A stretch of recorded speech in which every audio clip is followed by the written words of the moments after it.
Rumah tangisan Baitul Ahzan dalam sejarah Nabi Yaqub dan Fatimah Az-Zahra. Tahukah anda, dalam sejarah Islam terdapat rumah yang dibangunkan untuk bersedih bagi mengenang orang yang dicintai di kalangan Nabi dan keluarganya? Dalam kitab As-Suluk li Ma'rifati Duwalil Muluk, karya Al-Maqrizi, ulama Ahl Sunnah kurun ke-9 Hijrah, jilid pertama, muka surat 177, bab sanah arba'ah wa sab'in wa khamsami'ah, iaitu peristiwa tahun ke-574 Hijrah. Diriwatkan, fabana al-Faranj fi muddati ishtighali sultan bi Ba'labak hisnan ala makhadati Baitil Ahzan wa huwa Baitu Yaqub alaihi salam. Di zaman kekuasaan Sultan di Ba'labak, Al-Faranj telah membangunkan sebuah kubu di sisi aliran air Baitul Ahzan, iaitu rumah Yaqub alaihi salam. Baitul Ahzan di sini ialah rumah tempat Nabi Allah Yaqub alaihi salam menangis, yang wujud hingga tahun 574 Hijrah. Barangkali rumah tersebut masih wujud hingga ke hari ini. Maqadah Baitul Ahzan bermaksud aliran air yang cetek sebagai simbolik kepada tangisan baginda Yaqub alaihi salam. Dalam kitab Basairu Zawid Tamyiz fi Lataifil Kitabil Aziz, karya Majduddin Muhammad bin Yaqub Al-Firuzabadi, jilid yang ke-6, buka surat 43, pengarangnya menulis bab fi zikri Yaqub alaihi salam, iaitu memperingati Nabi Allah Yaqub alaihi salam. Wa kana Yaqub hafid al-Khalil wa walad al-Dhabih wa walid al-Siddiq wa muqaddam al-asbat wa shaykhahum.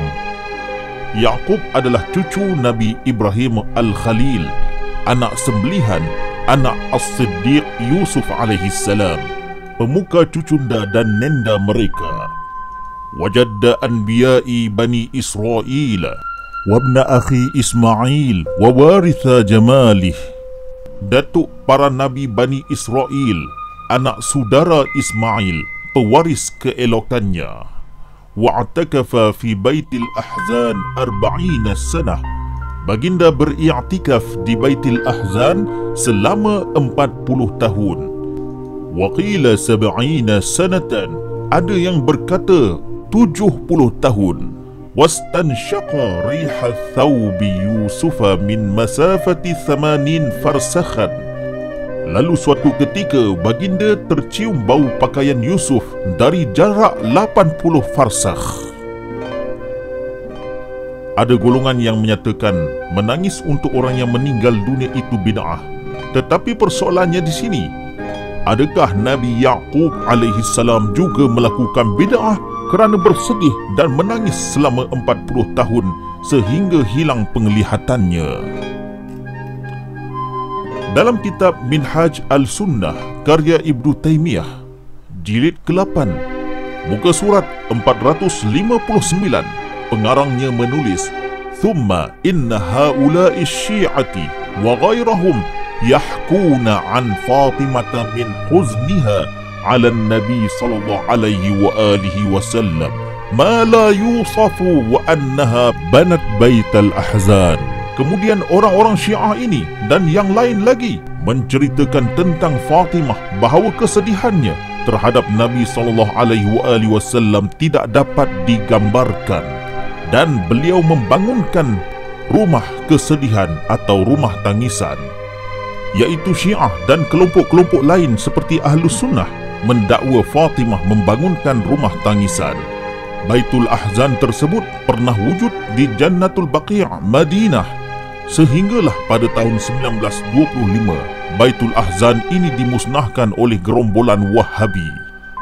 Dalam kitab Wafa'ul Wafa bi Akhbari Daril Mustafa, karya Nuruddin Ali bin Ahmad Al-Samhudi, jilid ke-3 dan 4, muka surat 94, pengarangnya menulis, "Innahul ma'rufu bi Baitil Hazan lianna Fatimah radhiyallahu ta'ala anha aqamat bihi ayyama huzniha ala abiha sallallahu alaihi wa alihi wasallam.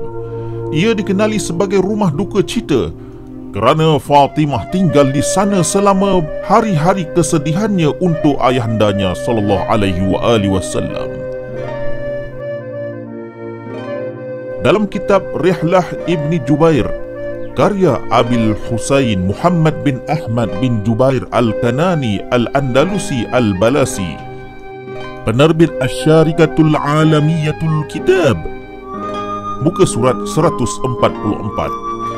Wayaliya hazihil qubbatil abbasiyati baiti yunsabu li Fatimata bintir Rasul sallallahu alaihi wa alihi wasallam. Wa ya'rifu baitul hazan yuqalu annahu allazi awat ilaihi. Di sebelah kubah Abbasiyah ini terdapat sebuah rumah yang dinisbahkan kepada Fatimah Az-Zahra, puteri Rasulullah sallallahu alaihi wa alihi wasallam, dan ia dikenali sebagai rumah duka cita. Dikatakan Fatimah menempatinya wa altazamat fihi al-huzna ala mauti abiha al-Mustafa sallallahu alaihi wa alihi wasallam. Dan Fatimah terus berduka cita atas kematian ayahnya Al-Mustafa sallallahu alaihi wa alihi wasallam. Rumah kesedihan atau tangisan ini dibangunkan oleh Fatimah untuk mengenangisi kewafatan ayahandanya adalah kisah nyata, bukan dongeng dan bukan bid'ah. Bagi sebahagian umat Islam, hakikat ini masih menjadi misteri bagi mereka yang belum terungkap. Kenapakah tangisan sedemikian lama sehingga dibangunkan Baitul Ahzan? Kajilah dan selidikilah sendiri apakah sebabnya.